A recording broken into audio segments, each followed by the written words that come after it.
নমস্কাৰ বন্ধুসকল, অন্য এটা ভিডিঅ'লৈ আপোনালোকৰ আগত সাজু হৈছোঁ। মই পঞ্চমী ৰবিদাস। আপোনালোকে ভিডিঅ'টো সম্পূৰ্ণকৈ চাব আৰু ভিডিঅ'টোত কি আছে আপোনালোকে চালে নিজেই গম পাব। এয়া দেখিছে আপোনালোকে ভিডিঅ'টোত পোনপ্ৰথমেই আপোনালোকে বিচা এটা, আৰু এই বিচাটো আপোনালোকে দেখি পাইছে আমাৰ ঘৰতে এজোপা গছত আছিলে, আৰু মই ঘপককৈ কাপোৰ মেলিবলৈ যাওঁতে বিচাটো ধৰি পাইছিলোঁ আৰু মোৰ হাতত হোমে ফুটিলে। আপোনালোকে দেখিছে ইমান ডাঙৰ বিচা। এইটো মই ইমান ডাঙৰ বিচা জীৱনত দেখিয়ে পোৱা নাছিলোঁ। এইবাৰ প্ৰথম দেখি পাইছোঁ। এই গছ এজোপাত আছিলে আমাৰ বাগানৰ ছাইডতে, আৰু এই বিচাটো ইমান দীঘল দীঘল নোম আপোনালোকে নিশ্চয় দেখি পাইছেই নিজেই ভিডিঅ'টোত। আপোনালোকে এয়া বিচা ইমান দীঘল দীঘল নোম, আৰু দেখিবলৈও কেনেকুৱা লাগিছে নিশ্চয় আপোনালোকে গম পাইছে। বহুত ভয় লগা আৰু ডাঙৰ, সৰু ল'ৰা ছোৱালী যদি কেনেবাকৈ ফুটিবলগীয়া হয় চক কেনেকুৱা দেখাইছে বিচাটো। মই একেবাৰে ওচৰৰ পৰা কেমেৰা কৰি আপোনালোকক দেখাইছোঁ। এয়া দেখিছে এই মাৰি এডালে মই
অন্যসকল দেখিছে আপোনালোকে এইটো বিচাটো মাথা কোনফালে আছে কোনফালে কি একো ধৰিব নোৱাৰি। দেখিছে ইমান ডাঙৰ।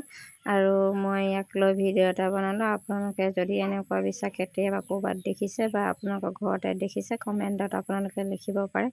আৰু বিচাটো দেখিছে গাত গোটেই নোমবিলাক কেনেকুৱা ধৰণে দেখাইছে, ইমান ডাঙৰ। ইয়াতে মই ভিডিঅ'টো সামৰণি মাৰিলোঁ। নমস্কাৰ।